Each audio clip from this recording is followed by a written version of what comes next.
Previously on Quantum Kickflip. What you and Maeveline have discovered are 6 nega-friction coils. I will equate 1 nega-friction coil to 1 mod on your device. Whoa. Holy shit. If you're wondering how I was able to find you, it's your coil. It leaves a pretty big signature when you have way more nega-friction than you can possibly use. Before she can react or think about what she's doing, she leans in and kisses Wolt. Maeve, I didn't, sorry. Wolt kisses her back.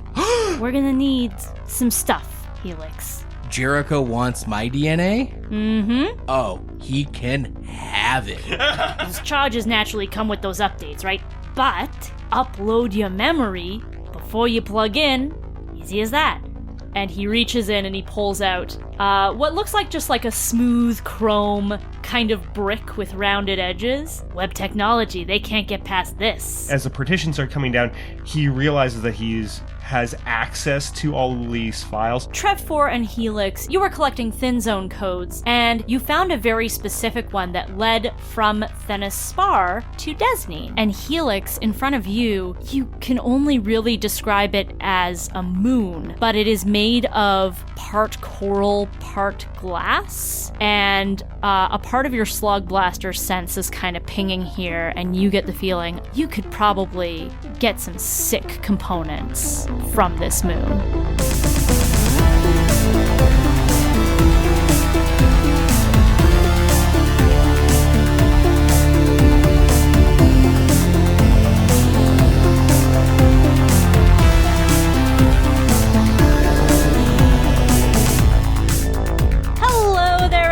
And welcome back to another episode of Quantum Kickflip, a Slugblaster actual play podcast. My name is Laena, I'm your host and your Slugmaster, and with me are some of my best and funniest friends in the whole world who are going to introduce themselves to you now. As you introduce yourselves, players, I want you to tell us about a time that you reunited with someone or something that you cared about. Hi, my name is Michael Vetsch, and I'm here playing Woldton Wick, the Chill Playbook with the Robot Companion. And just the other day, I had to go to my parents' house for some errands, and I saw my family cat, Calvin, and he's so cute. He's a little fuzzball. I picked him up, I hugged him, and I loved him, and I reunited because I hadn't seen him for about a week. Ooh, what a good little guy. What a good guy. Yeah. My name is Robyn Slack. I play Maeveline Xandross, the Grit Playbook with the Photonic Jacket. And you said someone or something. Mm-hmm. One time we were playing Dungeons and Dragons at David Ray's house because he is a DM. And I had gotten all my dice out for the session we were about to play, and Dave was like, "It's going to be a very roleplay heavy one tonight. We might not even roll any dice." And so as a bit, I grabbed all my dice and threw them across the room and into the other room. And then when I went to go pick them up after doing my dumb bit, I could only find 6 out of 7 of them. And then several years later, Dave moved out of that house, and the final die showed up when he moved all his furniture out. And I was reunited with my long-lost 7th die. It was the percentile. Hello, I'm Liam. I play Helix Pinnacle, the Smarts Playbook with the Hard Light board. And when I was in high school and first couple years of college, where I lived at my parents' house, I had a drum kit. And I played drums just, recreationally, mostly. And then when I moved out for the rest of college and to just go be an adult, I never lived anywhere that I could have a whole drum kit. Apartments, condos, roommate things. Until finally I now live in a place with a big basement. And I got my drums back after like 15 years, and I have played maybe 15 minutes of them. Yay! 1 minute per year. Hello, my name is David Ray. I play Trev4, the Heart Playbook, etc. I remember back in high school, there was this one time when I went to a youth conference down in Knoxville, Tennessee, and it was like a bunch of kids from all over the North America coming to this thing. I met a girl that I immediately had a big crush on and everything like that, and spent the week with her. And I was like, well, goodbye, girl from South Dakota. I'll never see you again. And then on our way back, we bumped a flight, and then we got a $500 voucher, which I used to fly down to South Dakota for her prom. And I left right after my last play in Minnedosa for high school, went onto the plane, arrived in South Dakota with my suit on and went straight to her prom with her. And it was like, so I came off with like a flower and everything. It was like, Cute. yeah, it was like the cutest thing I've ever done. David Ray's the heart in real life, too. And as I mentioned, my name is Laena. I am your host and your Slugmaster, and I have a friend who lives in Spain for most of the time. She comes back in like May or June and hangs out with us here in Edmonton. And then in the fall, she goes back to Spain and then does school and other awesome shit there. And it's always one of my favorite parts about the summer is when she gets to come back and I get to see her again. And I don't think she listens to this podcast, but I love her. Yeah, who does the Spanish dub for Quantum Kickflip? Do we know? Speaking of reunions, you have all reunited and are Gold Star Disaster once again. You have had solo missions, you've had an odyssey of political intrigue and diplomacy and subterfuge. So now it's time to go back to your roots. Let's play some Slugblaster. Yeah!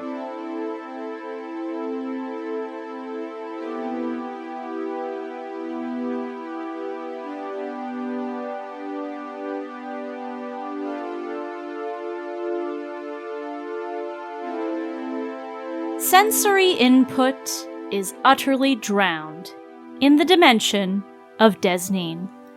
Deep blue water extends infinitely in all directions, effortlessly suspending structures of rock, coral, and glass with even pressure on all sides. There is no ground and no pull of gravity in any one direction. The sensation of perpetually floating evaporates all muscle tension. The blue of the water has a slight natural glow to it, but it quickly gets swallowed up with distance. This glow is only occasionally interrupted by shadows of plants or rocks, or the bioluminescent glow of swimming sea creatures. This place would not be described as bright or vibrant, nor would it be described as loud. There are no LED billboards, no loudspeaker advertisements, not even a faint buzz of idling computer tech in the room. Except for the occasional rushing sound of a current or passing school of fish, Desnine is utterly quiet. Gold Star Disaster. This is your first run together since your reunion on the Multiversal Odyssey. You've just made it through the portal from Thenispar that Helix and Trev4 had discovered in the Odyssey's observation tower. You find yourselves in the midst of a field of floating sea rocks and coral reefs the size of large vehicles, some floating in space, some spinning lazily, and some propelled by localized currents.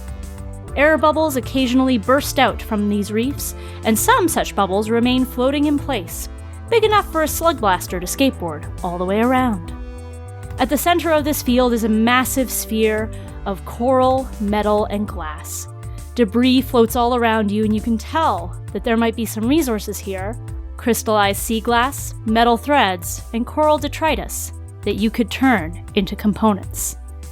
As promised, you are wearing Wick's branding on your deep sea suits. Your phones are in waterproof cases with features specific to your towers, and if you're streaming, people are absolutely watching, eager to see what Gold Star Disaster will do and who they might call out. Desnine is yours to explore. Before we get started harvesting what we can to turn into components from this sweet cache Trev and I found, I really want to jump into one of those bubbles, because the whole thing is kind of shaped like a pool, like a skateboard pool or a hoverboard pool, but then it's like a whole circle, right? So it's like one big orb. And I figure, this is my theory at least, this is what I'm hypothesizing, that the water tension that make up the walls of these ever-floating bubbles would be enough to kick off of, and so we should be able to bounce around inside of the bubbles like an infinite skate ramp. Gridge, Gridge. And then after saying that very cool thing, Helix puts his hoverboard out, and it's like in the form of a little swimmy kick pad Like thing. a flutterboard? Flutterboard, that's what I'm looking for. And then begins to like slowly swim himself over to the thing. He's saving his energy for the hoverboarding. Of course, yeah. But it does look very cute. He's got a little hard light flutterboard. Yeah, I guess there's probably not a ton of swimming in Operablum. Might depend on your tower, I guess. Yeah, might depend on your tower and like how much that's considered, a thing. If anything, Kindred would probably have the like recreational pools and like it's stylized to kind of look like Desnine or whatever.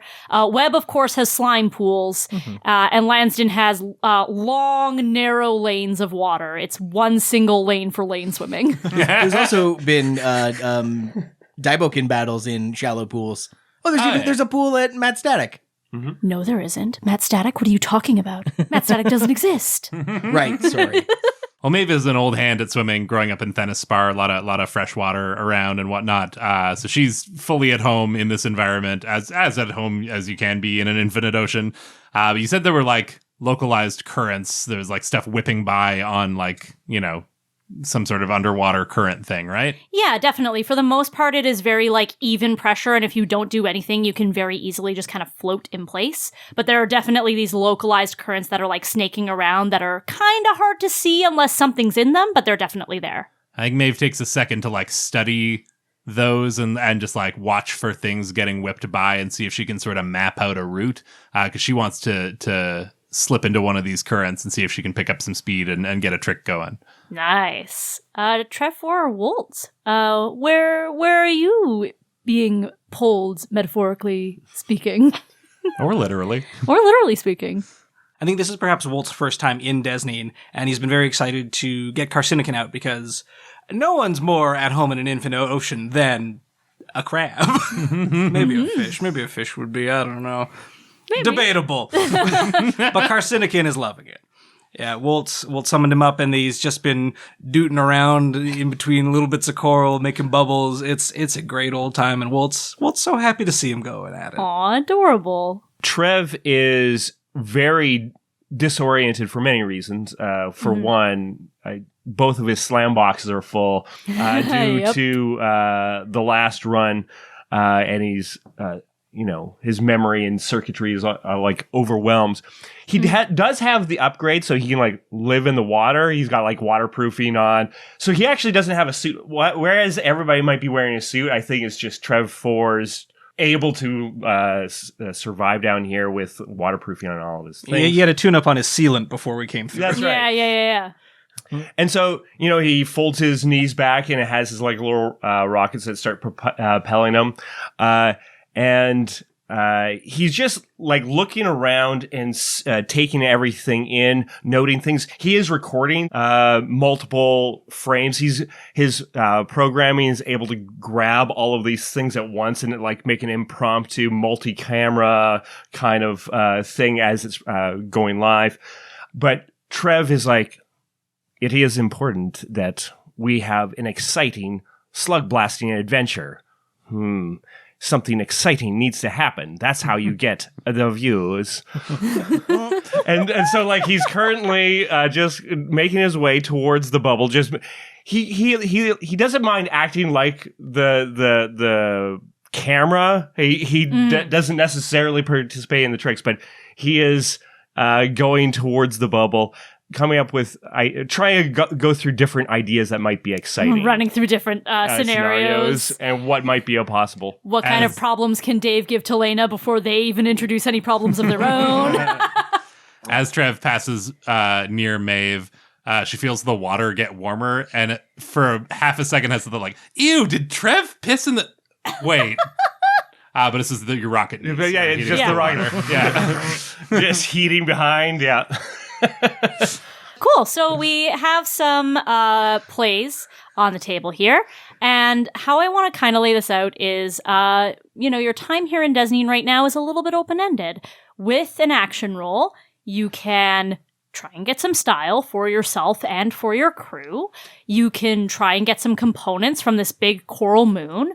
Or, Trev 4 is streaming. Perhaps some of you are also streaming. There are definitely people who are watching and paying attention. you could, if you wanted to, call out a faction to try and influence your standing with them, and then how well you roll depends on how that faction feels about you. Sure. So, Helix and Maeve, we've got some tricks most immediately coming from you. Before we dive into this, Helix, please roll a d6 and try not to roll a 1, 2, or 3. I was hoping you forgot. A 4.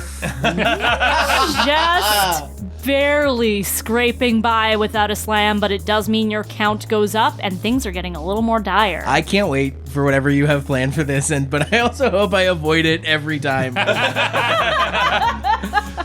Because obviously, Liam, I'm very concerned about that. Helix, not at all. So he's kicking away on his little flutter board. He's approaching like a big bubble. I'm thinking this is like the size of...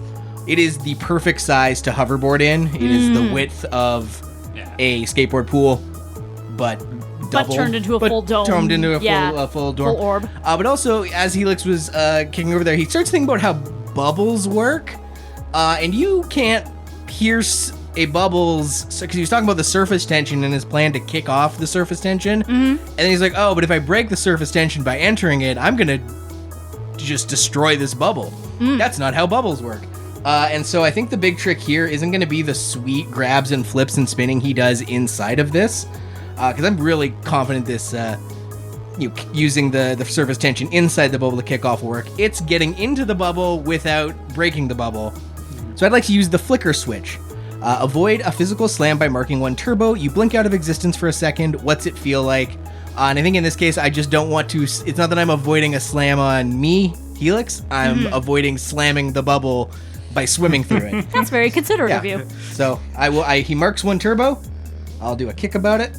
And as he's swimming, just before he's about to breach the surface of the bubble, flicker switch sort of just transcends existence for a moment, flickers out, uses some of the momentum he had from swimming, and when he opens his eyes, he is floating in a gravityless bubble inside an infinite ocean, but he is currently surrounded by a sea of air. Yeah, I think that you're not necessarily floating inside the bubble, like in the air. I think what's happening here is like whatever weird pressure is like surrounding this bubble and keeping it intact and keeping it floating in place is also kind of pulling on it. Okay. So there is sort of a gravity in a sense in that you are pulled towards the wall of the bubble in any given direction. Oh, great. Excellent. It's Mario Galaxy rules. Yeah. Yeah, exactly. Perfect. So he's inside. He kind of gets the feeling for this as he blinks back into existence. He sort of drops a little bit and catches himself as he's, I don't know if he dropped up or dropped down, but he dropped towards the surface of the bubble. Yeah. So he's kind of laying on his back, gets up onto his feet, puts his hand against the surface. Let me see if this is going to work. And he can pick himself up off the ground with his hands and elbows in the same way you would off the ground. Oh, yeah, works. And the gravity seems to be putting me to the outside. Oh, hell yes. Trav, are you streaming this? Indeed I am. Oh, check it. And is going to just get some speed, go all around the loop of the bowl, and just try to do different kinds of manuals in an infinite loop. So nose manual, heel manual, on the side of the board, what have you. Change the shape of the board because it's a hard light board. And I'm not gonna add any d6 to it. He's just gonna do cool grinds and kicks. And this is a trick. This is a trick, yeah. Okay, yeah, great. Yeah. I got a 2. You got a 2 and you tried to do a trick. And so I tried to do a trick. Problems are worse. I think what happens here, Helix, is you start hoverboarding around just to sort of gain momentum and speed. You have asked Trev to focus his hyperoptic visor on you and stream this. And I think the first manual you pull, maybe at this point your hoverboard isn't quite rounded off on the sides. It's more pointed. And you do this nose manual and it just pierces through the bubble. And you just immediately get just fully just wrecked by an explosion of water on all sides just crashing down on you. An implosion. Yeah, an implosion. You're absolutely right. So yeah, what the heck? We're early in this, but I think I'm gonna hit you with a slam of water imploded.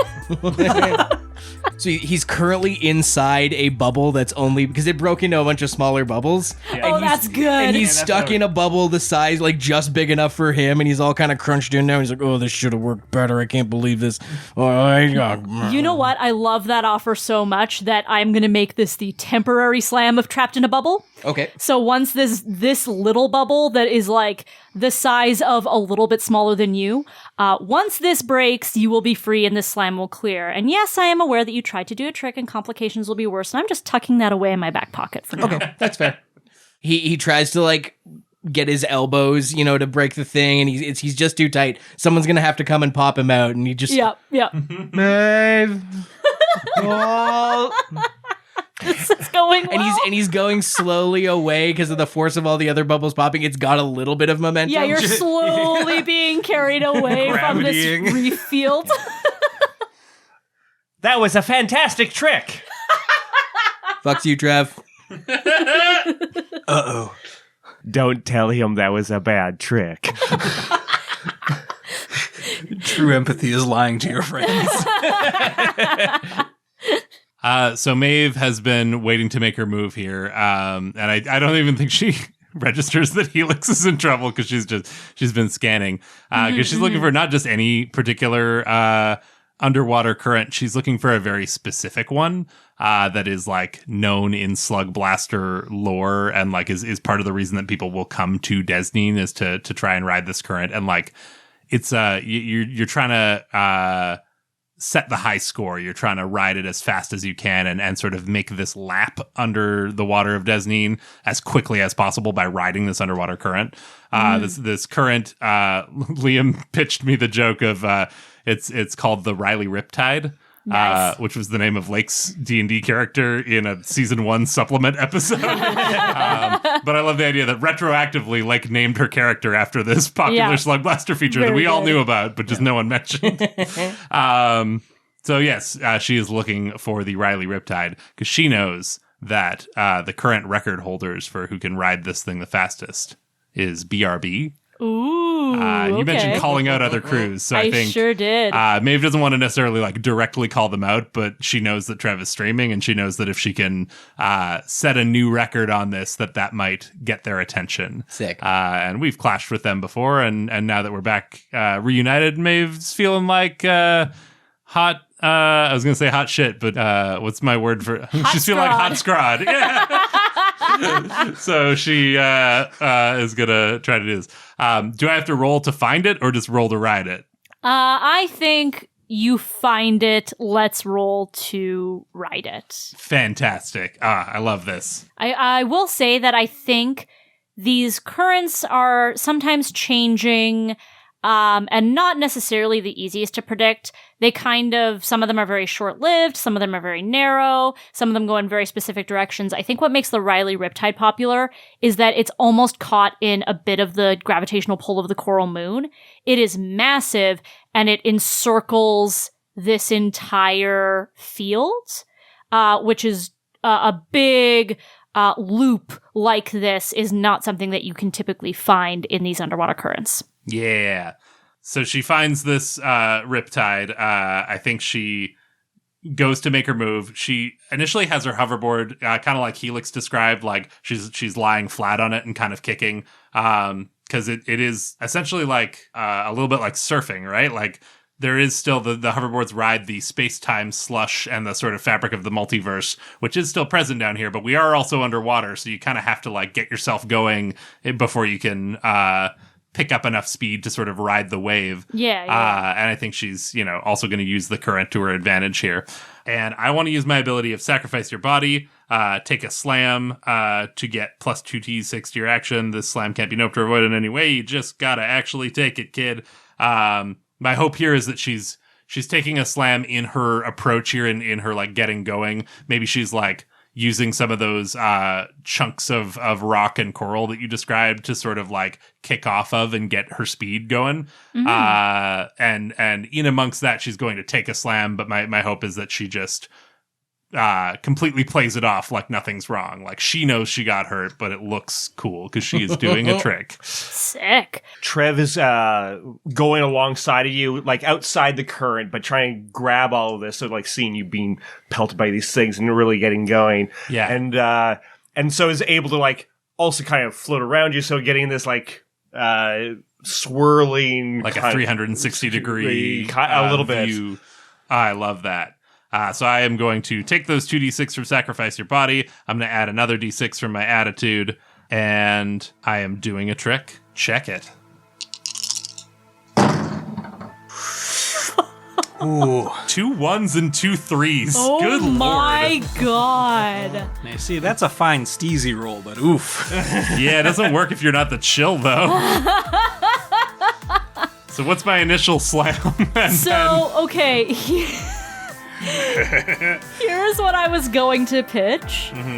As you're sort of pushing off, you see a current that sort of moves like a mini horseshoe, and you feel like that would be a great way to get momentum. So you start by coming into it, but you're swimming against it, almost like drawing tension on like a slingshot or something. So I'm going to give you the slam of strained.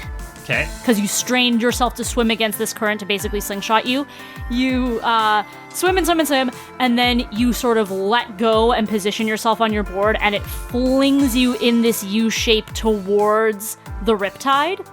And you have found where it is, you've seen how it sort of moves around, but you made a crucial error.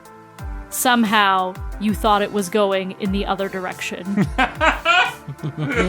And you just get fully smacked. You like try to enter at it from an angle that would shoot you forward, and instead you just get like fully knocked back and are just like caught in this riptide going fully the other direction. Oh boy. Do I take a slam from that as well? It's so early to give you so many slams, but I mean, we can nope them. yeah. Current crashed is your slam. Current crashed. We're early in the run. I've got a couple of slam boxes still free, but I feel like that's going to be a nope from me. Laena, would you call that slam impact a bludgeoning or a crushing? It's an impact in a way, yeah. Cool. I'm going to use my Duraweave jacket to nope it for 1 treble. Sounds good. So as you hit that current at that angle, and it went completely the wrong way on you, and Yeah. you're tumbling in the current, that was a wild stunt that you just pulled there. And then he mutes the feed to people Yeah. watching. Is like, that looked not good for the reactions. We need to do better, team. Yeah, Trev, you're seeing the laugh reacts come up. If I had such a thing as shame, I would be filled with it. Devastating. Put the mic back on so I can commentate. Shame drive not found. So Helix is in a bubble. Maeve's getting ripped in a current the wrong direction at full force. What you up to, Walt? I think Walt wants to help. Yeah, I think with Carcinocan being so happy as a clam, Happy as a crab. happy as a crab in the water here, I think Walt wants to take advantage of that and have Carcinocan go and try and round up these adrift team members. Great. So I think I want to utilize the mobility boosters. Roll to have your robot go really fast, carry a passenger or 2, ditch the hoverboard and hop on. And the hope There's is exactly 2 of us. is to Yeah. send him on a big loop to go and grab the 2 of them. I'm assuming this sort of maneuver would take kick to get both of them, probably. I think 1 kick should suffice. Cool. So the chill starts with 2d6. I think I'll add a third one from the Robot Companion's turbo pool. And then would also add a kick from the turbo pool. And would it be possible to use a hype kick? Yes, you're Yeah, saving us. Go absolutely. for it. You're saving the crew. Yeah, I want that other kick on because I'm going to, I want Walt to like fashion his phone onto Carcinocan like a GoPro. Oh, nice. So the recovery is being filmed. Excellent. Is Carcinokin doing a trick? Yeah, you know, we gotta check it here. As Maeve whips by, she sees you going to make your move and is like, save me second. Yeah, Helix first. That's a 5. There we go. First success of the game. As well as 2 4s. All right, let's get Carcinokin to save your friends. Carcinokin, buddy, looks like we might need some help. Oh, absolutely. On the double. Bubble Blaster! And he just starts firing off 2 jets of bubbles from his claws behind him. It's kind of like he's Naruto running, but he's a crab and he's in water. I love this. And he's flying forward, and I think just as he's coming around the curve, we see in his first-person perspective shot through the phone of the water rushing, and you can see this little bubble in the distance getting bigger and bigger as it's coming up close. Carcinokin's able to swing one claw around with a pincer out to pop the bubble and then hook the back of Helix's collar. Nice. And that sort of has to swing around because of this added weight to his momentum. So now the camera's pointed at Helix. You can sort of see him being dragged along in the water as they're going toward, I guess, further down the current to try and pinpoint a point where Maeve would be blown along to. And then with this momentum of the two of them, they come crashing through the current just in time to also snag Maeve. And I guess since he's got both claws on them, he can no longer propel himself with that. So they're just kind of lazily drifting back toward the group now. Well, I mean, this is why Maeve wanted to be saved second, because, you know, we are the group now. You've brought us all together. And Maeve's like, oh, thanks for the save. That knocked the wind out of me. But hey, listen, while we're all here, I think this is the Riley Riptide, and unless I'm mistaken, this is BRB's claim to fame. I think if we can ride this faster than they did, we're gonna get some serious clout. And I mean, I didn't do great on my first attempt, but now that we're all here, maybe we can make a team effort of it. An excellent idea, Maeveline. Thank you for mentioning it while I was streaming. Right. I wanted to do that. I meant to say that because BRB, this is a call out. We're calling you out. We're gonna beat you at your own game by taking the Riley Riptide faster than you can believe. Trev and Good save. Carcinokin, you're seeing the shocked emojis go up, and people start tagging BRB relentlessly. Maeve is on her own phone. She's trying to navigate. I think the Lansden, you're saying that like each of us has gear based on our tower. Yeah. I think the Lansden version of like waterproofing your phone to go to Desnine is like extra cumbersome and weird. It's like each button is like individually like plastic wrapped, and it's hard to Oh, yeah. because it's it's a Lansden phone, not a lot of touch screen. No, it's all buttons. and dials. Yeah. I think we said they were It's rotary at one point. That's right. You don't have a microfilm that you can just lay over it from a waterproof ooze? No, it's kind of like a big plastic bag that you put it in, and then it sort of vacuum seals around the whole thing. Walt just caught up swimming to catch up to the rest of you.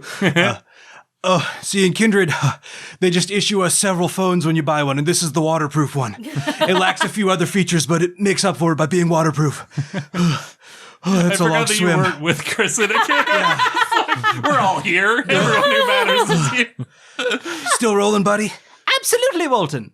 Anyway, she's got her waterproof phone out because she's quickly trying to search up on the multiversal internet what BRB's record is, and I think when she does pull that up, she's like, oh, that's really fast. That's a very small number of seconds. Oh no. It's like, all right, I've already done the call out. Gang, I think we're gonna have to put everything into this if we're gonna not make complete snards of ourselves. So let's pull it together. Trev, you rolling? Indeed, I am. All right. Is this the stretch of the Riptide that they go on, or? I think you just got to make one full rotation. So It's a loop. pick a spot, and we got to make it back to that spot. And Trev, you be ready to start the timer. That coral ridge over there looks like as good a finish line as any, right? Works for me. I think that works very well. There's like sort of a like, because it's not ground for coral to be growing up from, but No. there's sort of like a long snaking stretch of coral. I'm almost thinking like an Empyrean where everything's like a big free floating loop. Oh, and I it kind love that. of makes a loop around the ring of the like the current is ripping through a hole in the coral. And that's the starting point. That's very cool. I'm very much thinking like asteroid field, but I Yeah. love the idea that there's like ribbons and like, circles of like coral and rock. That's great. Trev mutes his mic once again and is just like, it does seem that we need to make sure that this is very exciting. We've had a couple of embarrassing situations, but I think I have an idea that could make this really good. So let's get us ready right by the start line, and then I have an idea. You don't Trev's want just the producer of this. you don't want to run that idea by us first. There's no time. We're already streaming, and I already called them out. Okay. Yeah, I trust you, buddy. You got it. I go start heading, I assume we are all kind of heading towards where the start line is at the reef. I just need to find the perfect place to set up for the camera angle. And I like go up near kind of atop of one of the corals.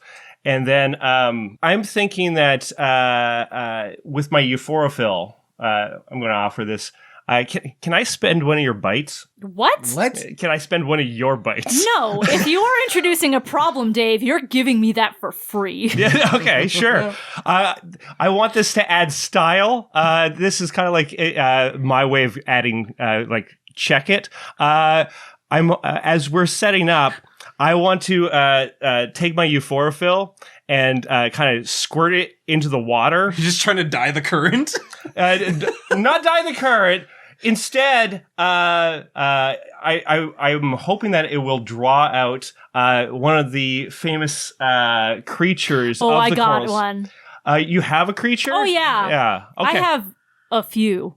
Okay, great. I'm hoping for so many of the different creatures that would be in the coral that would be like kind of driven into euphoria with this, that they would come and chase us through the on the current. So we would have like...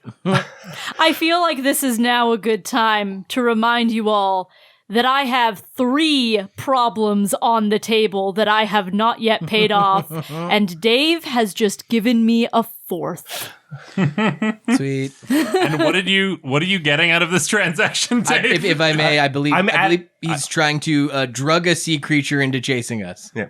But you've given To what Laena end? negative consequences. What are we getting that's positive out of this arrangement? More style, which would More style. We don't have to do tricks maybe as much. Like we can get. He's more making style. us all do a trick. Yeah, Gotcha, we're forcing okay. everybody to do tricks. I think I like this idea very much. It's just an ongoing trick. This is an ongoing trick. None of you need to say check it, because every roll that you make while in Riley Riptide will get you a style if you succeed, but any problem will be worse. Y'all have no choice.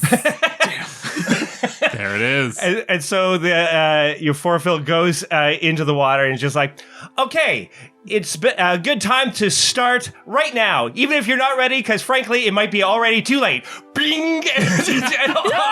And off Trev starts going and heading into the current to kick this thing off. As you do, Trev, y'all are sort of feeling the pressure of knowing that all these eyes are on you. You can't help but think about times like, for example, when you were in Lansdowne, and there was a lot of press, and a lot of noise, and a lot of flashing cameras, and then you realize that you're not actually making up the flashing cameras, there are a lot of flashing lights, and you look around the Riptide, and sort of floating in the spaces between, you're noticing that there is a huge swarm of jellyfish Oh. that are occasionally just lighting up with electric energy, creating this camera flashing sort of simulation. So there is like a good half of the track that is just like surrounded by these jellyfish. Oh no. What have we gotten ourselves into? I feel like it might be prudent to set up a progress track here to represent the various legs of this circuit that you are taking. Let's make it 7 marks. Riptide. Once Riptide is fully marked, you will have made it all the way around the loop. And you have called out a very specific faction. BRB, which I don't know if you realize what you've done. That's 3 letters, baby. That's your danger track. Every action is going to mark a spot on the danger track. So if you can clear Riptide in 3 actions or less, you will beat BRB's time. I believe we can do it. Tough but fair. All right. Who's going for Maeve has already fucked up this maneuver once. So I think kind of looks to the two of you for leadership. Like, if either of you has a play, I can hang back. I could also potentially do one of the rolls. I haven't rolled yet. That's true, yeah. And I was thinking, because this is such a major thing, I really want to go big on this. So I'm going to put 2 kick on this, and I'm going to use middle finger. Just immediately, because that's the big immediate, like, it's a wonderful opening shot. We're starting off nice and strong. Once per run, automatically get a 6 on any action, no roll required, add up to 2 kick, nothing can stand in your way. And I'll take that style. So there you go. Everything is a trick. Okay. All right. I love this because it does make sense. Strong start and we got the resource, why not use it? It does mean that now when it comes time to like the critical third roll, we don't have middle finger to clinch it for us anymore. No, love it. And it keeps the 3 of us kind of doing that's great. Great offer. So with 2 kick, that means it would be RIP, right? Yes, RIP to RIP. You have TIDE left.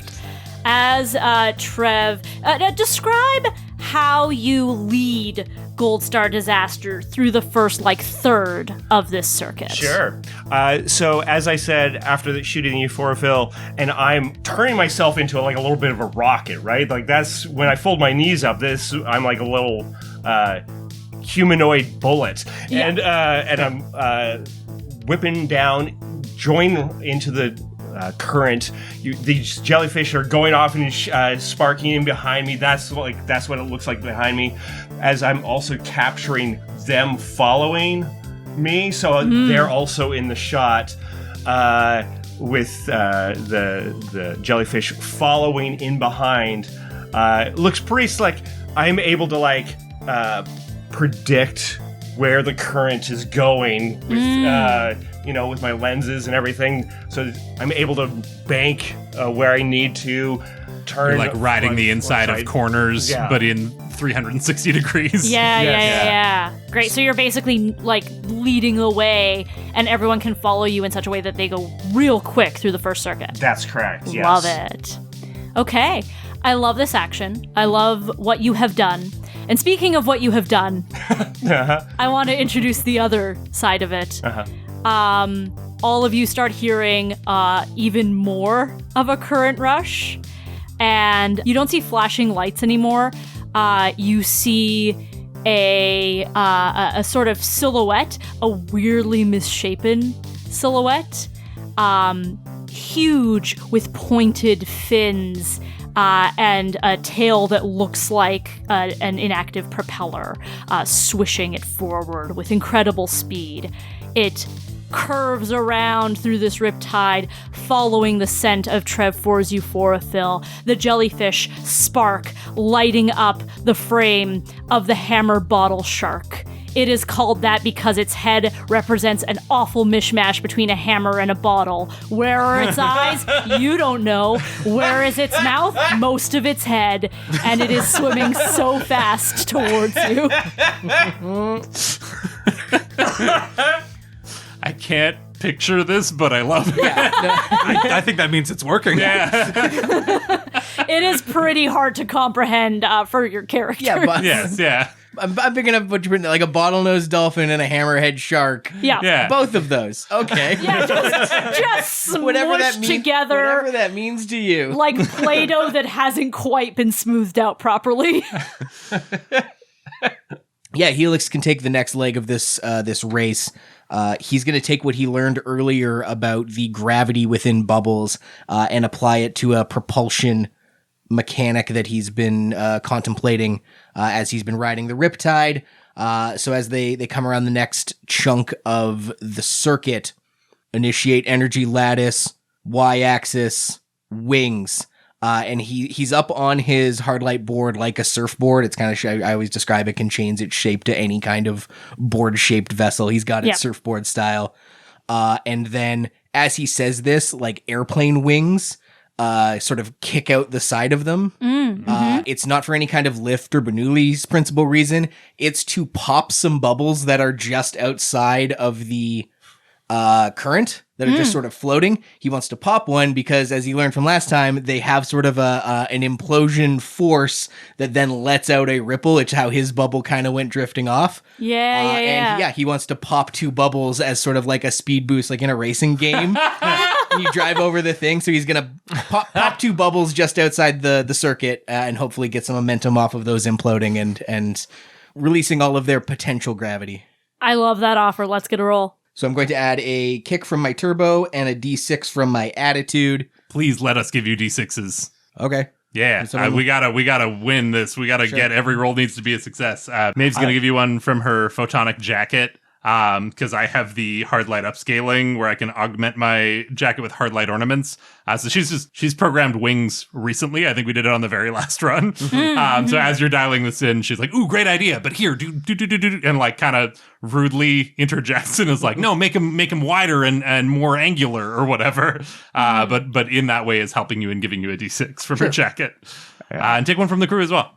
Take one from me too. All right, that sounds like 5. 1 from me. So 1 that I roll with, 1 from me, 1 from the crew, 1 from Trev, 1 from Maeve. Yeah. 5. Yeah. A 4. A 4 was the highest. A mixed success is a success. A mixed success is absolutely a success. 2 marks on the progress track, 1 mark on the danger track. Style for Liam. A style for Liam, for Helix. For Helix. And describe this move. Yeah. Wings out. Bubble, pop, whoosh, and we get kicked up with a burst of speed, and we're going super fast. We're going faster than we were, like I described, just like a speed pad in a racing rig game at the arcade. Whoa, let's go! Nothing can go wrong! Oh boy. Fantastic. You did get a style. You did roll a mixed success. I think for your problem that you rolled with your mixed success, you're moving rapidly through the jellyfish populated part of this circuit, and where you may have been able to follow Trev 4's navigation and make it through without incident, the popping of the bubbles does throw off your trajectory a little bit. Not enough to, throw you out of the current or drastically impact your time or anything like that, but enough to hit all of you with some shocked slams. Nope. Not today, jellyfish. And those wings that he had made, he sort of wobbles his board kind of left to right to bat away the jellyfish that would otherwise hit him. Maeve's gonna take this one because that'll give me a style for taking a slam because I'm the grit. So I'm gonna take my shock slam. Trev is sensing this shockwave coming and is able to calculate and able to work with it in amongst it, and also going with the nope because I have to. Yes, mark to trouble. Yeah.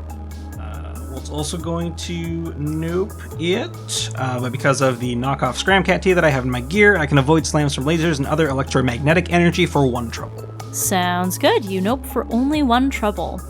And as you are rocketing towards the finish line, racing through these jellyfish that are stinging you with their electric shocks. This hammer bottle shark hot on your heels. I am going to introduce the third problem that has been stewing in my head. It looked like a shadow, easy to ignore, long and thin. You fools. As you approach the finish line, which is where you started, you see this little shadow, long and thin, start to expand and balloon out.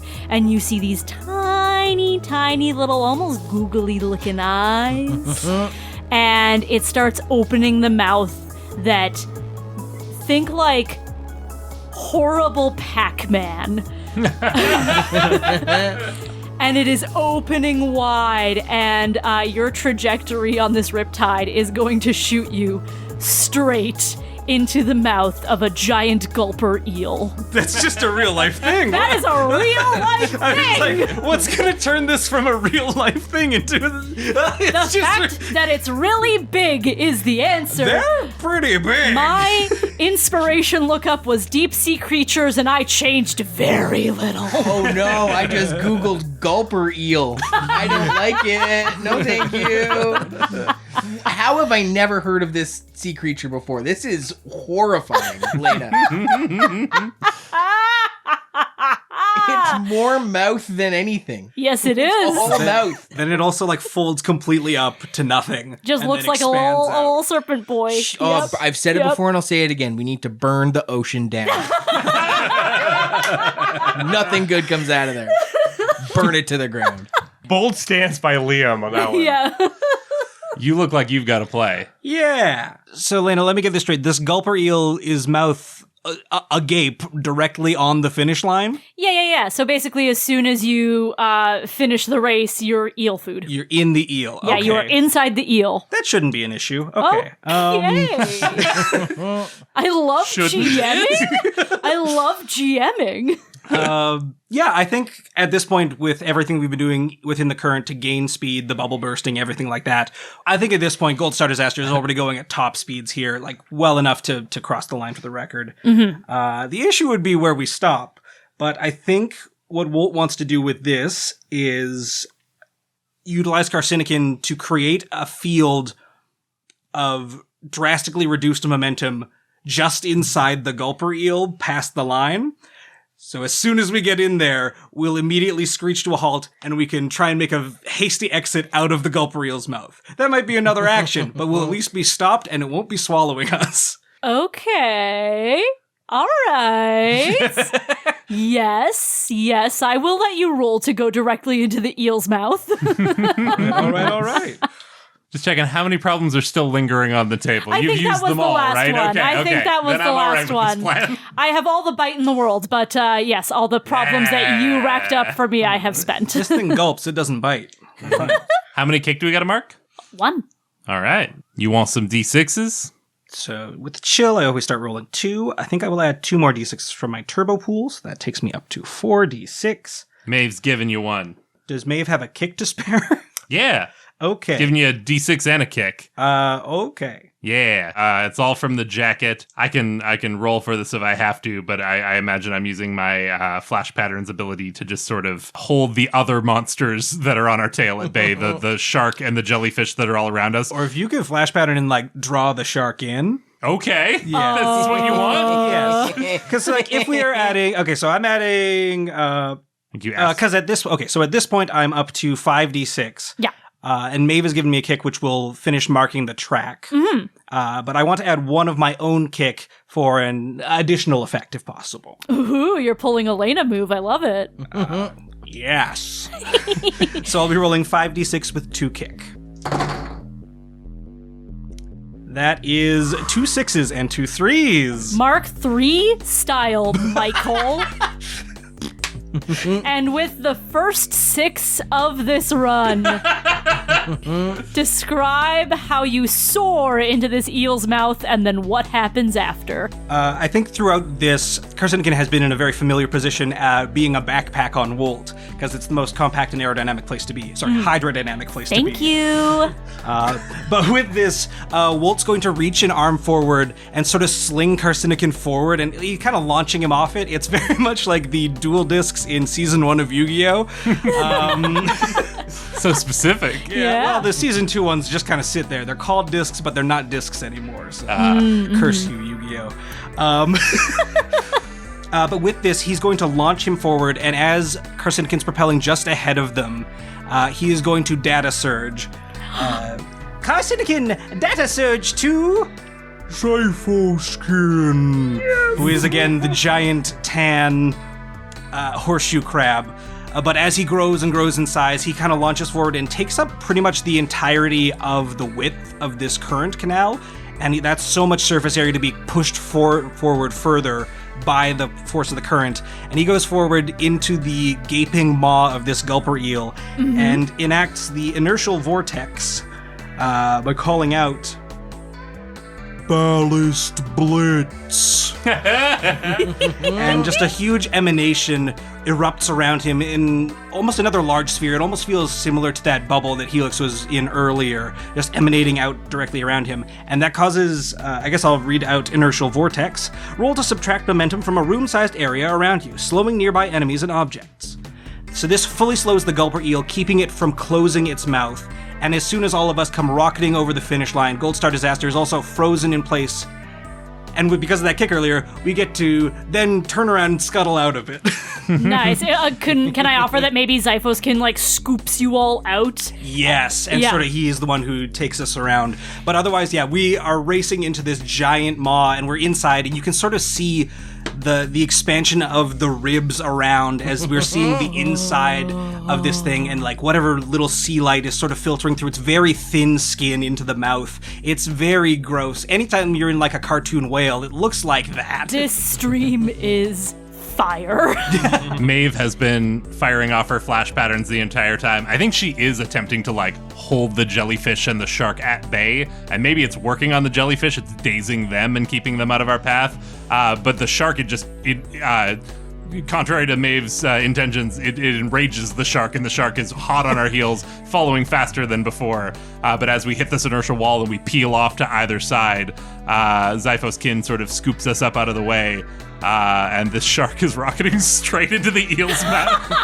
And we just we launch a shark all the way down the length of the eel. The eel kind of folds up again around the shark, and now it looks like a nega shark. And they kind of tussle and swim away. Cartoon dust cloud fight, but it's an eel. Yeah. Or that thing in the Writhing cartoon into when the something depths. gets eaten by a snake, and then the snake just, Exactly. the belly has Yeah, an That's outline. exactly what it is. That's exactly what it is. Oh The my eel God. goes, Whew. Oh, wow, I can't believe we pulled that off. Team amazing. Gold Star Disaster. Well, BRB, let's see if you can pull that off without getting swallowed by a gulper eel. What was our final time? It seemed like we were going so fast. Yeah, Trev, did you hit the button? What did we clock in at? We beat BRB's record by 4 whole seconds. Oh, Plesta. Oh, incredible. BRB, your move. I'll give you this. You can take either a free opportunity roll or a challenge roll where you can spend extra trouble. So I'm assuming this is something we'd roll at the end of the run during downtime. Can we wait to see how the rest of the run goes and how much trouble we've racked up before we make this massive decision? Ooh. No. All right. Opportunity? Sound good? Carpe Want a free this opportunity? DM. Yeah. opportunity knocks. All Keep right. it waiting. At the end of downtime of this run, you are going to roll an opportunity. Great job, team. Woo! Right on, we did it. This was a fantastic slug blasting adventure. We're not even done. This was just the icing. This was the tricks, the stunts, the fun. We still have a whole floating garbage patch of components to harvest. Yeah. Well, can we try and find an air bubble to take a break in or something? I could really go for a death stick. Underwater death stick. That's why I need the air bubble. All of you are gathering back together after having whipped really fast, by the way, in a wide loop around this reef. So, like, you know, there was a lot of, like, momentum and gravity pulling at you and things whipping by you and you were getting shocked and stuff. It was a lot. And you're back out of the current and just sort of, like, in the water and, like, chill. And anyone who's been streaming, Trev, Karsinikin, anybody else, people are losing their minds. They are loving it. Should we cut the stream, leave them wanting more? I think that's a good idea. Decent spot. Lets us focus on the more basic dredge work. All right, And well, we don't want to show everyone where our sweet stash of components are. That's true. Well, we should sign off and say something really cool and charismatic. Who amongst us has the most kind of like edgy in your face attitude and charismatic charm to end a stream off? Don't worry, I have it. Until next time, have your boners ready to be blown away by Gold Star Disaster. And Maeve goes to like try and save face, but the stream is on, like the feed is cut. Like, well, it ended on that. Okay. I'm not sure what a boner is. I heard it one time on Null programming. See, this is why AI doesn't work. It's just garbage in, garbage out. It's only learning off of the information we give it, and the information we give it is biased with our own dick and fart jokes. Do we have to start using the hashtag boner blowers now? No, we don't. Your stream has ended. It is entirely successful. And the four of you turn your attention to the coral moon to start harvesting components. Suddenly, the schools of fish and swarms of sea bugs scatter, swimming rapidly in all directions away from you. For an eerie moment, all that surrounds you are the floating reefs. No jellyfish, no sharks. Then, in the distance, black figures begin to materialize. They move quickly with powerful back fins, 8 in total, swimming in formation. At first, they look like fish. Then, as they draw closer, you can't help but wonder if they're some sort of fish-person hybrid. If only there was a name for the top half of a person and the bottom half of a fish. They swim to a stop in front of you, and their form becomes clear. 5 of them are robotic. As they draw to a stop, metallic tentacles unfold from their sleek, hydrodynamic shapes, making them look more like octopi.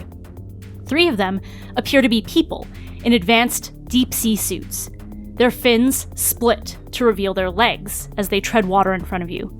Barely noticeable, almost the same color as the suits, but slightly more metallic, is a sleek, curvy M logo. A voice speaks through a loudspeaker, the sound waves carrying through the water. Attention. You have been found to be in possession of unauthorized negafriction coils, in accordance with the Sustainable Resources Initiatives overseen by MIPER. You are required to surrender your unauthorized negafriction immediately for registration.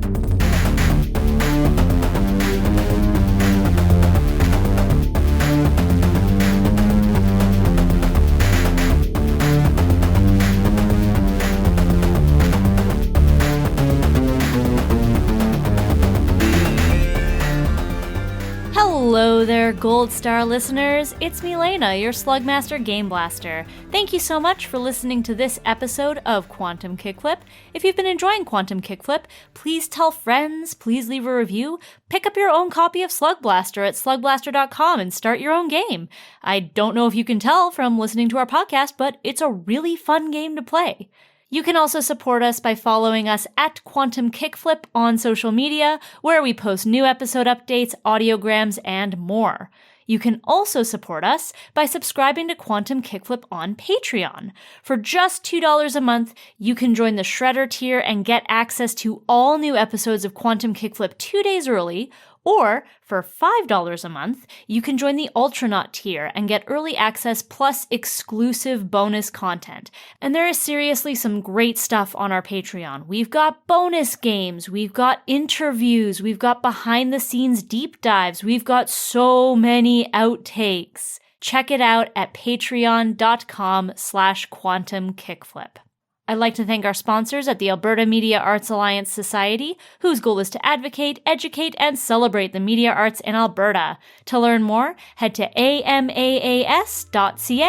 We release Quantum Kickflip bi-weekly, so you can catch the continuation of the Desnine run on Wednesday, January 24th. Let's get you back to the action.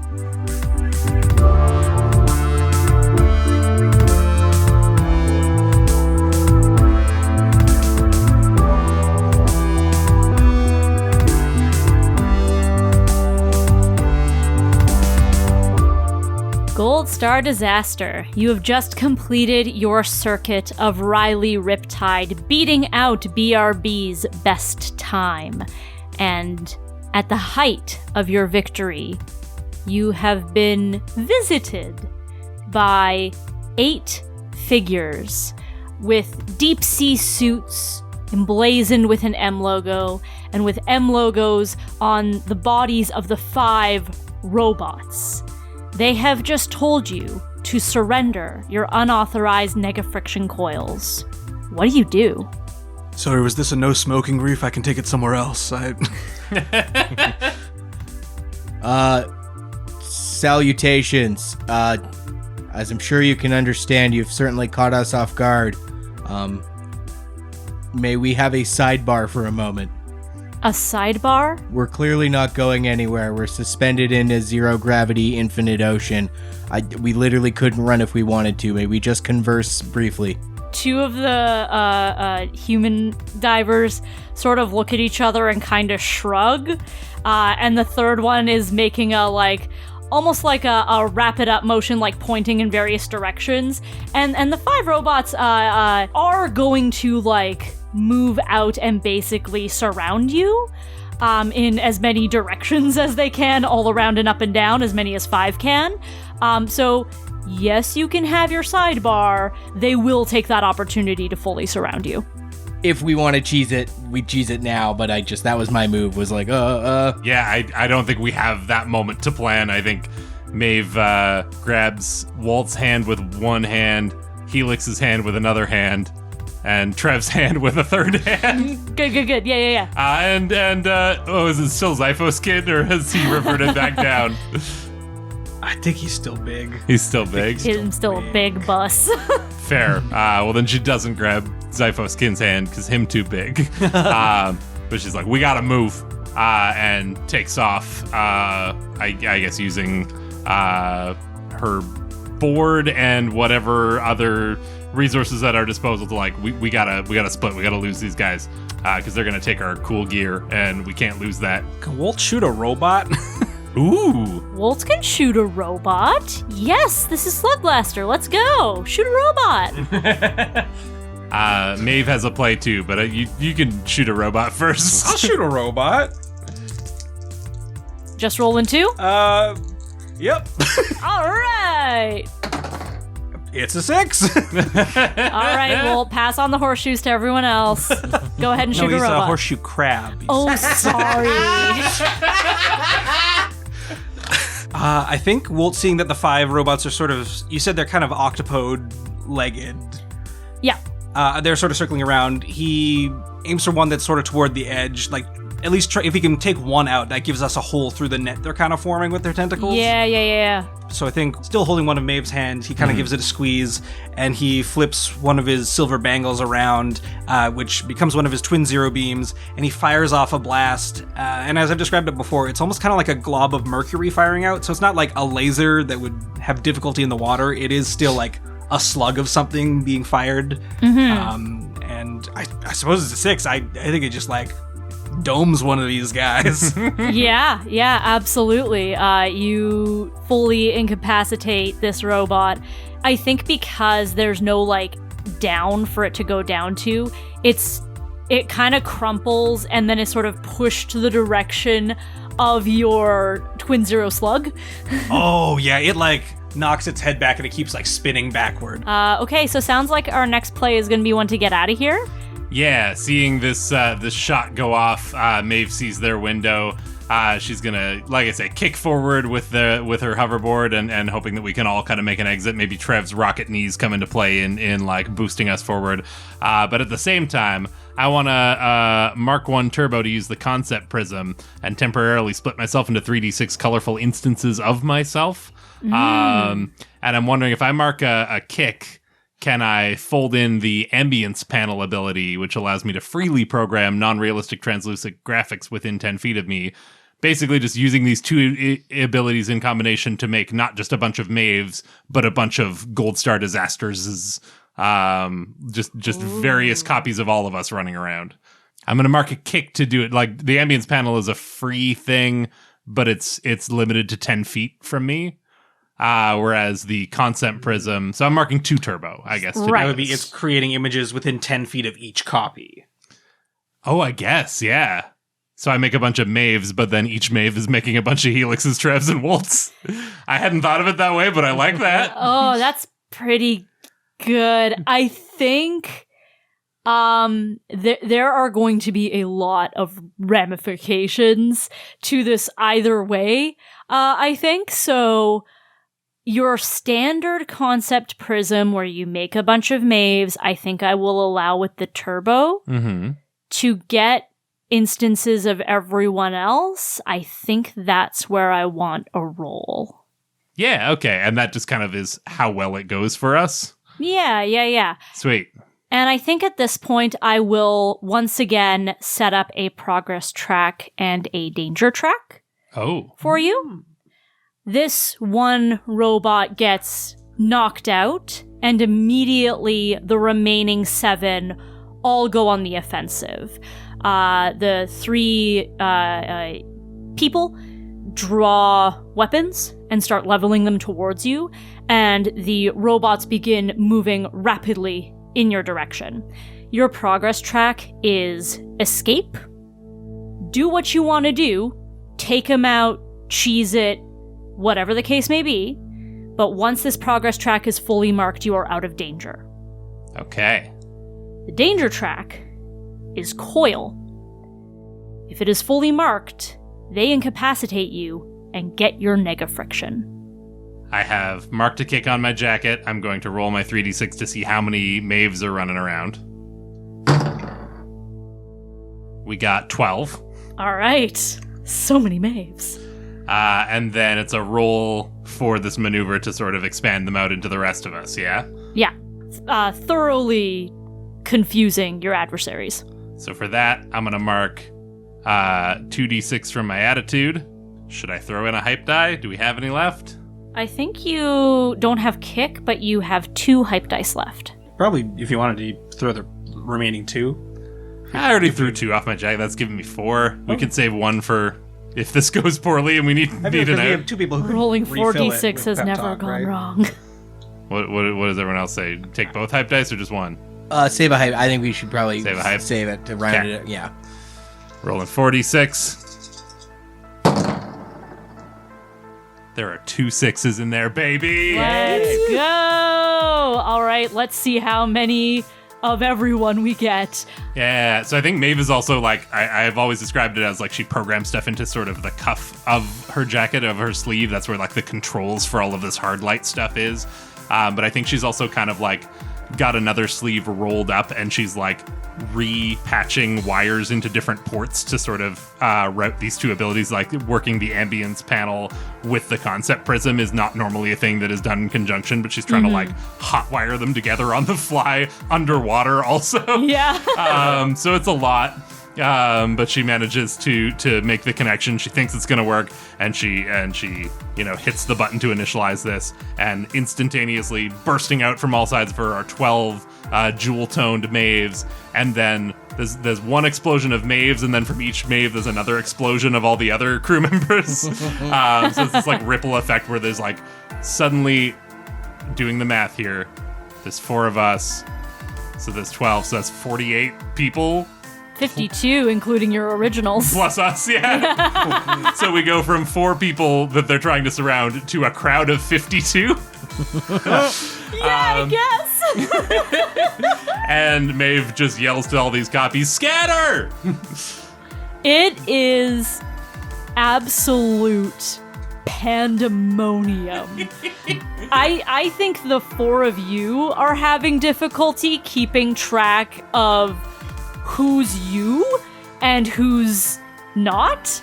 Or like, who is actually your teammate and who is just a copy of a copy of a copy of your teammate. Yeah. I don't believe you marked any kick, so I think the fact that it's pandemonium for both Myper and you is why only 1 spot is being marked on the progress track here.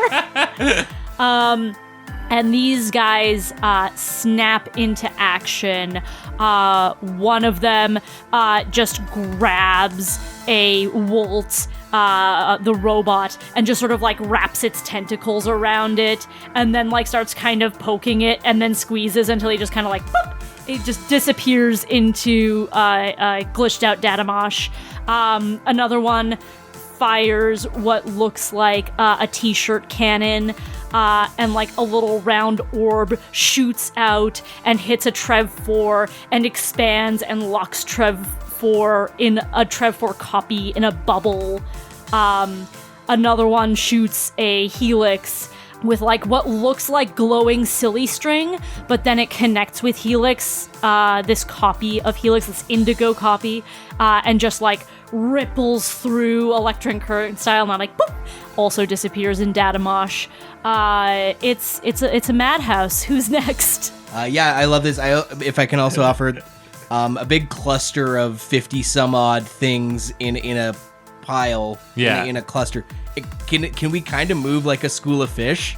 Where it's just like one big flowing sort of mass that goes in one general direction. And the whole reason fish do that is so that predators are going to take a couple of them. Yeah. Yeah, someone on the edge is going to get eaten. That's just a fact. And so amazing. Love that offer. Maeve, I get you don't want to submit to authority, but we could have harvested all of the coils and gems and things that we were about to give up to these guys from over there, where was a lateral move at best. They don't want our normal components. They want the negafriction coils, the ones we found in Vestige. We're not finding any more of those. But that was a 1 in a million. So these are like better than regular coils? Yeah, man, they unlocked a whole mod on your device. Oh, I guess then maybe it can be used to. All right, and the thing Helix, the mod Helix used when he got this, is the photon exciter. Roll to damage things you grind, slide, ollie over, or just smack with your board. Oh yeah. And I think he's gonna be like, he had just kind of been using it like a normal coil. Yeah. Because if you also recall, the day you guys found those, he found his own one regular coil that he was very proud of. He's always thought that the negafriction coils are kind of the So same. it kind of didn't click in now how powerful this was, so he's gonna jack it up. And then, Michael, you said something earlier about like lasers underwater. Yeah. Lasers don't work underwater. Can you explain why? Not to put you on the spot, but well, like... not necessarily that they don't work, but just the notion of like the energy of a lot of things based on friction generating heat and stuff like that. Under the water, there are more particulate in the water and it dissipates faster, so lasers would burn out and fizzle in water. Okay, so based on Michael's half description there and the fact that this is the photon exciter, and I Googled photons just to make sure I knew what they were, and the picture of the Wikipedia article for photons show it going through water and refracting like a prism, like the Pink Floyd cover. Oh yeah. So the fact that he's going to use it at its full potential and we're underwater where it's going to dissipate it wide, he's going to photon exciter like shotgun blast wide backwards at as many targets as he can. a bunch of excited light photons through the water. Just fucking rapidly superheat water. Yeah. Oh, Yeah. man. So good. But it would have been maybe more pointed if he had done it at normal capacity, but we're underwater. He's There's a spread, yeah. There's a crazy spread on this blast. So I'm going to add a kick from the turbo. I'm going to add a kick from the attitude. So 2 kick, 1d6, but I'll double dare about it. Ooh. Instead of taking a dare, you can mark 2 trouble for 2d6 or 2 kicks. So the kicks are coming from me. The d6s are coming from double dare. So that's I rolling love with it. 3? Yeah, rolling with 3 and 2 kick. Is this a trick? No. Yes, yeah. So, I was about to say someone's learned his lesson, but no, that's the please, is it a trick? Yeah, no, he like you said, he was a little annoyed that he still is kind of wanted to see if we could talk this out, because he was really excited to go harvest those components. He found them, and he's, you know what, I'm discovering Helix has an arc where he wants to be the one to find the treasure. All right? I will unearth it, and I will get, Maeve. Here we go. Initiate photon exciter. It's gonna be a wide blast. Get behind me. A 4. Mixed success. Okay, describe this blast. He's got his hard light board out in front of him. It's kind of going perpendicular to his body, so like one end of it's in his left hand, one end of it's in his right hand, and he's actually going to snap the board towards him, and that crack is what creates the blast because he's like exciting the light photons that formerly were hard light, and then just like a cone goes out from him of hot light excited water. Amazing. You're definitely, because you marked, what was it, 2 kick? 2 kick. So we've marked Eska. All we got is pay. Yeah, that's right. You've marked 4 out of 6 in your progress track. I think you basically carve out a fraction of this battlefield. There's maybe like a robot and a guy left. The other 2 divers just get fully knocked by this blast and are like trying to pull themselves together and then also go and kind of like reboot the robots so that they're not just like junk in the water kind of thing. So they are pretty much entirely indisposed. There's only a couple guys for you to deal with. I think that this, you can't help it because it's such a wide radius and such a powerful blast. You catch quite a few of your concept prism copies. Yeah. So you knock out probably like a quarter of them. Most you yelled, "Get behind me," and they all act like you Gold Star Disaster would. Real Gold Star Disaster, I'm going to say you were behind Helix. Fake Gold Star Disasters took your word, but also it's a lot of people and some of them weren't fast enough. You say it's a higher percentage of Helixes because the rest of them act like the crew and are like, oh, Helix said get behind me, but the Helixes are like, who the fuck are you to tell me what to do? Yeah. I'm Helix Pinnacle. You said you broke about it. You said I destroy about a quarter of them. They're all Helix. They're all Helix ones. Holy shit. Okay, I love that. Fuck. There can be only one. God.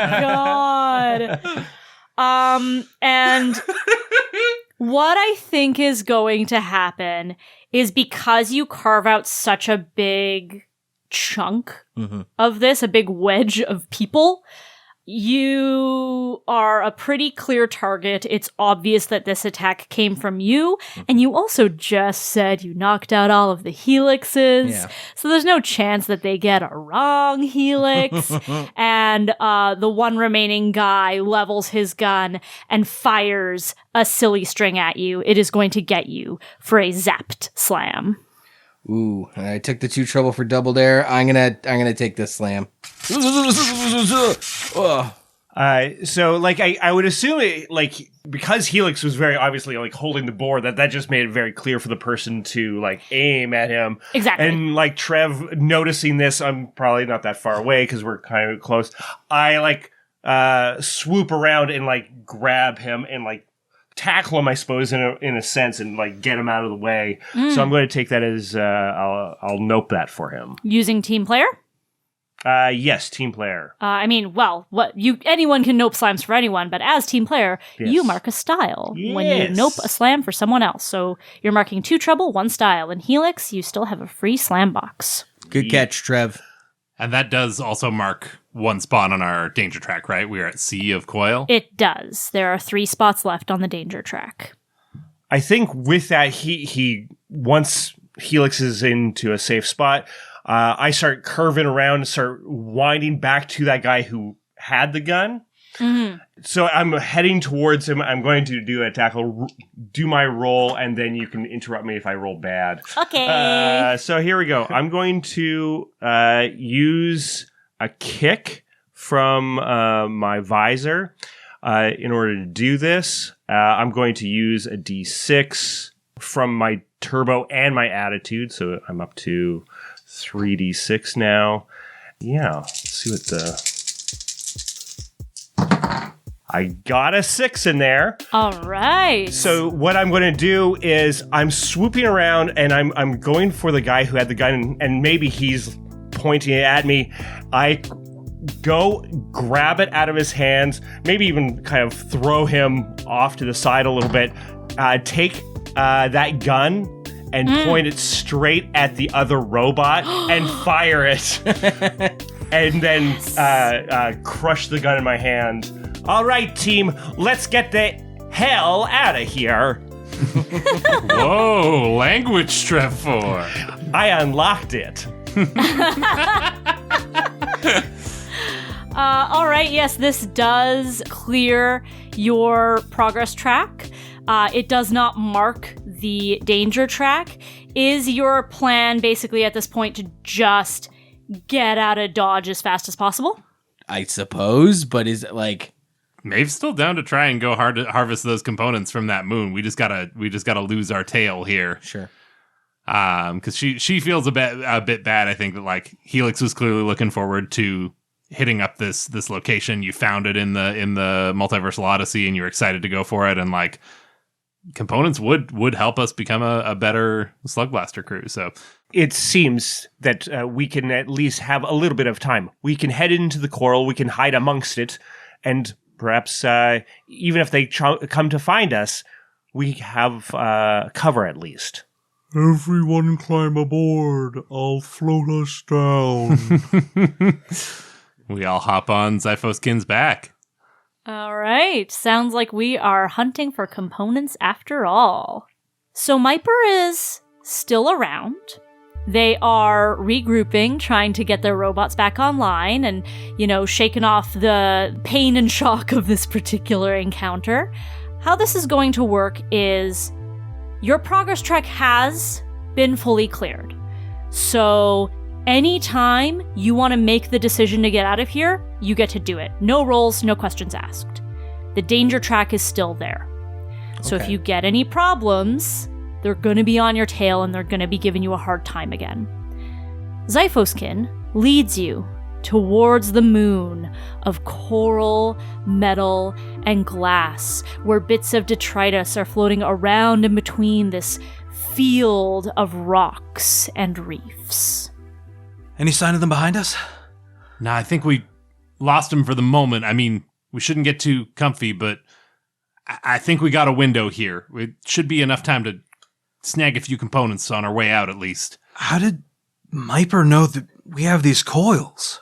Helix, do you know if these being, extra supercharged negafriction coils, do they give off a different frequency or energy signature that someone could potentially scan for? It's the only thing I can think of.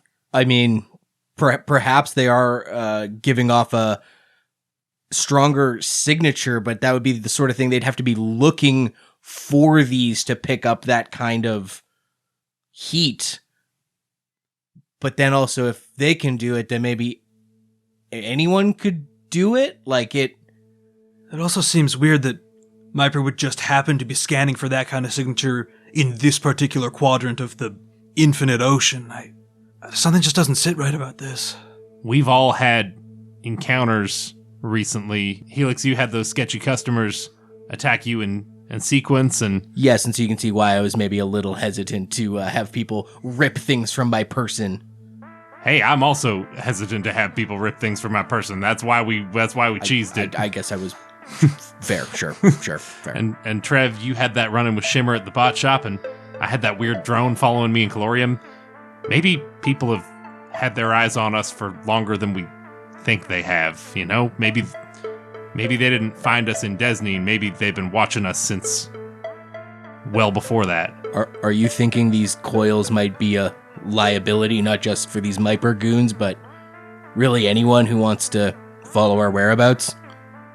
I mean, I don't know what I'm thinking right now. Mostly I'm just thinking that we need to get out of here, but before we do, we need to do what we came here to do. God vux it. Garb vux it. Thank you. All right, then. I guess everyone keep your eyes peeled, or visual receptors, and let's find that treasure.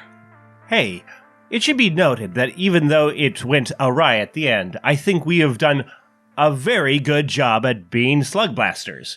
People were very pleased with us, and we should take encouragement with that. If anything, if people are trying to come after us, it's a sign of how good of a job we're doing, and they are jealous in their bowels. I think I see what you're saying. And that's my pep talk. Oh, okay. That's what's happening. Great. That's what's happening. That's you restoring our hype pool, is Yeah, it? that's right. Okay, I'm wonderful. restoring the hype pool. Love Very it. good.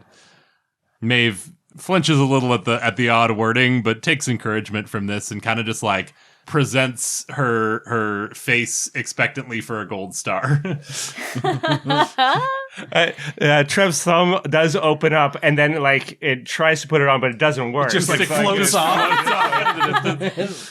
So what kind of rolls would you need from us to search for this? What kind of rolls are we doing? For this component hunt, I think, yeah, you're going to roll to look for components. You can add kick to try and find more than one component on any given roll. And I will let you roll as much as you think you can. Do we want to kind of treat this as a team effort and just like gather as many components as we can and divvy them up later rather than everyone looking for their own? Yeah, I think that's a good idea.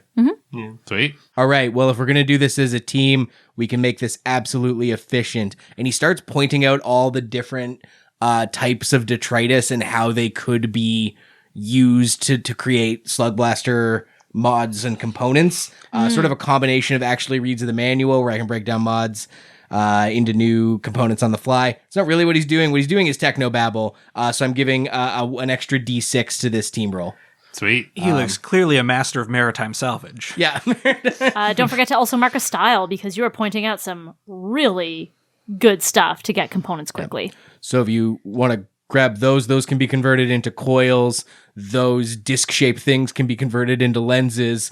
And those little chunks of convex glass can be converted into gems. I'd offer Wolt can make the roll. Yeah, you would offer that, wouldn't you? Yeah. Why ever for? Well, I think since everyone's riding on Zyphoskin, Wolt's kind of taking the lead in piloting and leading us to the places to actually harvest the things. Mm-hmm. And also, I get 2d6 when I start any sort of roll as the chill. Yeah, you can't share that puppy. You can take a die from me, as well as a kick from me. And like I'm doing by, yes, you point out which ones do which. I'm like honing in on like, oh, okay, if that's the case, here's a bigger chunk, and like this might be more rich for Trev this. can maybe almost like start scanning Refining. based on these recommendations by Helix as well. And I'll offer a kick as well. Maybe, yeah, you guys are kind of scanning for the things. Maybe Maeve's doing the actual grabbing. Because the thing about Maeve is she's got 4 hands. I think with that, I'm up to 4d6 and 2 kick. I think also I'd like to take a dare to add a kick of my own onto that. Then. We also have a full hype pool. Yeah, get some. Oh, right. Yeah. So that's We really- 46 for kick. Yeah. Yes. 46 for kick. All right. Hey! Oh, no. So that's a 4. That's a 4. That is a mixed success. But a mixed success is a success. I'm noticing 2 1s on I've the also table. got 2 so ones. So. Mark all the freaking style in the world, Michael. Y'all are going to get a bunch of components. And what I think we're going to do is each player at the table, myself included, will roll an in the lab to see what you get.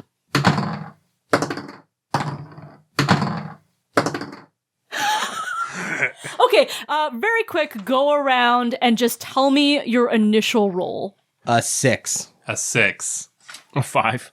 A 5. A 6.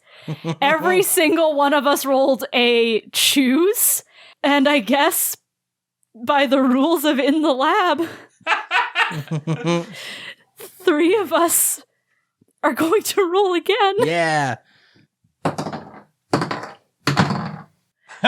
Okay, let's go around, the 3 of us, and say what we rolled. 5. 6. 5. Robyn, roll again. I have rolled 3 different dice, and they all came up 6s in a row. Robyn, roll again. 4th die. No way! My God. That was so dramatic. It was spinning like a top for easily 5 seconds. That is 4 6s in a row rolled by Robyn. Robyn, roll again. This is the dice-based equivalent of getting a turkey. Yeah, that's right. A 4.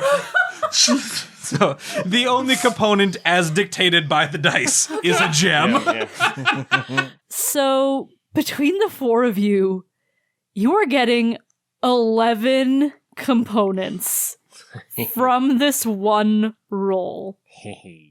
You've talked it over. What are you getting? We are getting 1 gem, 1 coil, 3 lenses, and 6 discs. Which just so happens to be, if my math is checking out and if everyone has given me proper information, should be enough for us all to pay for our illegal mods that we got from the Negafriction coils and to earn them outright in case we, say, need to jettison these Negafriction coils that are causing us to be followed by the Myper Corporation. So I think we've got quite a haul here, gang. I think with what we've got here in the pile, we can definitely all unlock mods. The more I think about it, the more I think that these coils are a liability, and I think we really should blast them off into the ocean and never look at them again. We can build the mods we would be losing or something else, but I really think these are a liability. And Helix opens his hoverboard, pulls out the coil, kind of winds up to throw it, and then realizes it's 0 gravity, so he doesn't have to try that hard, and just sort of pushes his coil off into the infinite ocean. Goodbye, Photon Exciter. Hello, Photon Exciter. I mean, I'm a little worried about what happens if someone else gets their hands on these, if they're trackable. But I guess an infinite ocean is about as good a place to lose them as anywhere else, so maybe Maeve does the same, opens her jacket up, removes the Negafriction coil, and kind of hucks hers, and tries to do it in an arc where it gently bumps Helix's and sends them both into some sort of I guess it's not a chasm. I was going to say down into a deep sea trench, but it's infinite space. So, lodged in a rock or into a current. We'll say that they're both jettisoned for now. Yeah. I will be honest with you. I cannot just easily remove the coil without exposing all my inner circuitry to water. So I will get rid of it at first opportunity.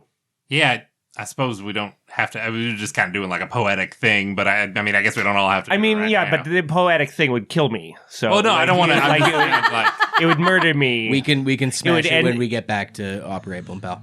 Yeah, the end of my existence would happen. And, I think that would go against the poetic. Well, fair. this debate about robotics and poetics is occurring. Wolt has gotten Zyphoskin to desurge back down to Carcinokin and returned him to the device, and sort of turned his back and acted like he was removing his coil.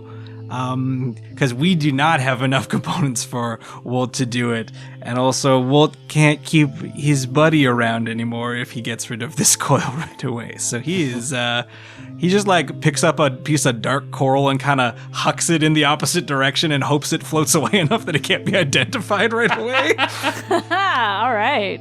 Great. It looks like you, me, and Walt have all thrown them in different directions. Yeah, all done. Can I roll just one flat d6 to see if I notice that anything's up here? Yeah, roll an insight check against Wolt. Or like a contested, maybe? I like it like, if it's a 6, Yeah. I know. If it's a 4 or a 5, I have suspicions. And if it's a 1 through 3, I think everything's gravy. Yeah, I dig it. Cool. That's a 2. You ran out of luck. You rolled all your Maeve sixes trusts out. Walt implicitly. She knows that he wouldn't put them in any kind of danger. Trev, by holding on to this till operablum, you're really putting us in danger, but I guess I don't want anything to happen to you. Yeah. So I guess some grace can be given to hold on to it for now, but please know how much danger you're putting us in. We are really in jeopardy by you not ejecting it right now. Grave danger. Let's not give him such a hard time. Let's just try and get back before that Myper crew catches up, and we'll be fine. We'll be fine. Yeah, we will. And she gives Walt's hand a squeeze and is like, well, gang, should we punch it? Let's get out of here. Oh, look at this hall. Indeed, we should leave. You have collected a veritable bounty of components. Plenty to replace the mods that were previously fueled by your illegal negafriction coils. 2 of you, Wolt and Trev 4, still have your coils with various intentions on whether you're going to keep them or not. The 4 of you make your way to the 2-way thin zone that will take you back to Thenispar. But we linger on the 2 negafriction coils that were jettisoned by Helix and Maeveline. They float through endless ocean. And then a hand reaches out and scoops them up and brings them in. The figure holding the coils is wearing Lansdowne issue Haswear. And he presses a button and says, "We got him. 2 down, 2 to go."